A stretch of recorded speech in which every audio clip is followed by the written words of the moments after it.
Bismillahirrahmanirrahim. Assalamualaikum warahmatullahi wabarakatuh.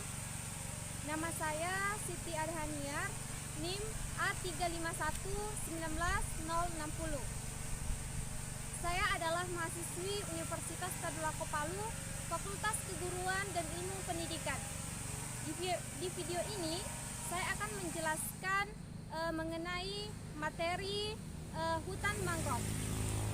Tapi sebelum itu teman-teman, izinkan saya memperkenalkan bahwa saya sedang berada di Pantai Khatulistiwa, tepatnya Kabupaten Parigi Motong.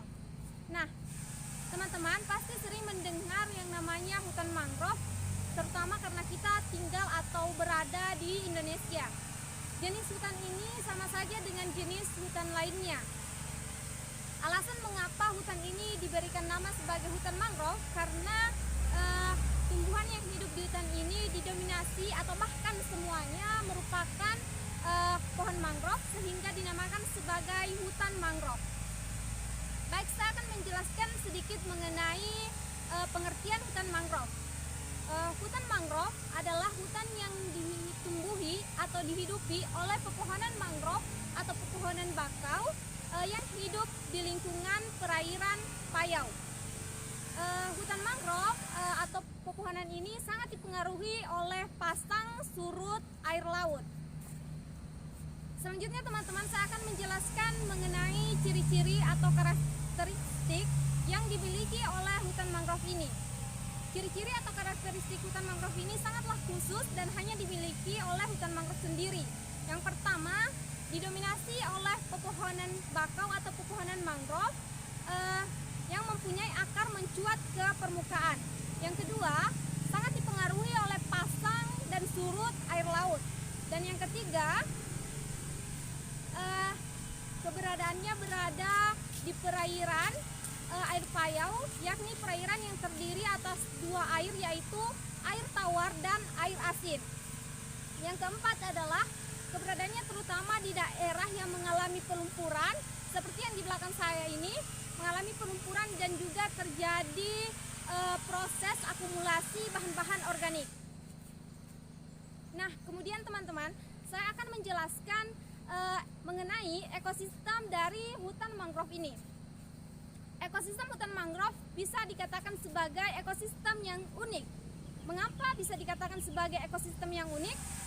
Hal ini karena ekosistem hutan mangrove sedikit berbeda atau bahkan bisa dikatakan jauh berbeda dengan ekosistem hutan lainnya.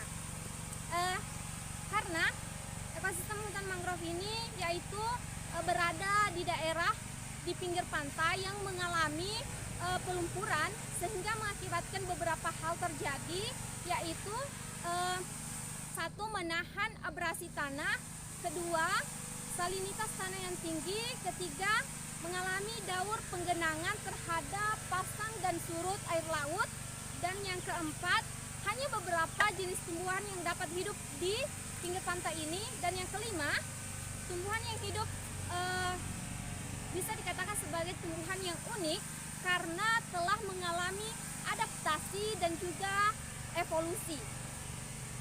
Nah, kemudian saya akan menjelaskan mengenai fungsi dari tanaman mangrove atau hutan mangrove ini, teman-teman. Fungsi yang pertama yaitu fungsi ekonomis. Ditinjau dari fungsi ekonomisnya, hutan mangrove bisa dijadikan sebagai satu, tempat wisata dan pariwisata. Yang kedua, sebagai penghasil kayu yang kualitasnya dapat diakui. Dan yang ketiga, sebagai penghasil non kayu atau biasa disebut dengan hasil hutan bukan kayu atau HHBK. Nah, yang termasuk hasil hutan bukan kayu ini seperti pewarna, bahan pangan, terus minuman, kemudian tekstil, kemudian fungsi yang kedua yaitu fungsi ekologis. Ditinjau dari fungsi ekologisnya, mangrove ini mempunyai beberapa fungsi. Yang pertama, hutan mangrove berfungsi sebagai pelindung dari abrasi dari ombak-ombak laut terhadap pinggir-pinggir pantai. Yang kedua adalah menjadi tempat hidup atau habitat berbagai jenis hewan. Contoh hewan-hewan yang hidup di pinggir pantai ini antara lain adalah biawak air, udang, kepiting, dan berbagai jenis ikan lainnya. Yang ketiga, menjadi tempat atau habitat berbagai jenis tumbuhan atau flora. Nah, itulah tadi fungsi atau beberapa manfaat mengenai hutan mangrove ini. Namun fungsi utama dari hutan mangrove ini adalah sebagai penahan abrasi dari ombak-ombak laut yang bisa saja mengikis pinggir-pinggir pantai, dan fungsinya itu sebagai peredam atau penahan jika saja suatu ketika terjadi tsunami di daerah pinggir pantai. Nah, teman-teman, mungkin itu saja yang bisa saya sampaikan pada video kali ini.